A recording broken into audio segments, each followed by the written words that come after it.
ஆன்மீக அன்பர்கள் அனைவருக்கும் தெய்வீக எண்ணங்கள் யூடியூப் சேனலின் சார்பாக அன்பான வணக்கங்கள்.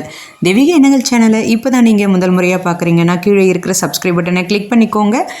மறக்காமல் இந்த வீடியோவை லைக் பண்ணிவிட்டு உங்களுடைய நண்பர்களுக்கும் ஷேர் பண்ணுங்கள். வருடத்திற்கு ஒரு முறை வரக்கூடிய மகா கந்த சஷ்டி விரதம் 22/10/2025 ஆரம்பித்து 28 வரைக்கும் இருக்கின்றது. இந்த அக்டோபர் மாதத்தில் முதல் நாளன்று விரதம் இருந்து வழிபாடு செய்து வருகின்ற அந்த 7 நாட்களும் விரதம் இருந்து வழிபாடு செய்யலாம்.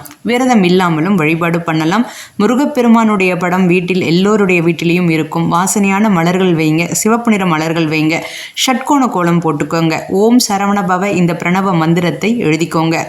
ஒரு நாளைக்கும் ஒவ்வொரு எழுத்திற்காக, அதாவது முதல் நாளன்று சா அப்படின்ற இந்த எழுத்திற்கு நீங்கள் ஒரு தீபம் ஒன்று ஏற்றணும். அதே மாதிரி 2வது நாள் ரா, 3வது நாள் வா.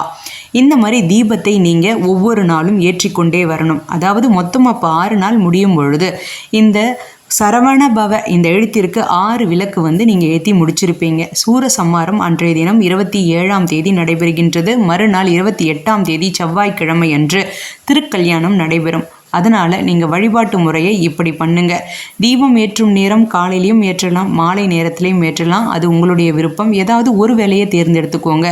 நீங்கள் விரதம் இருக்கிறவங்க பட்டினி இருந்தும், அதாவது பால் பழம் சாப்பிட்டு விரதம் இருக்கலாம். அப்படி இல்லைனா ஒரு வேளை உணவு சாப்பிடாமல் விரதம் இருக்கலாம்.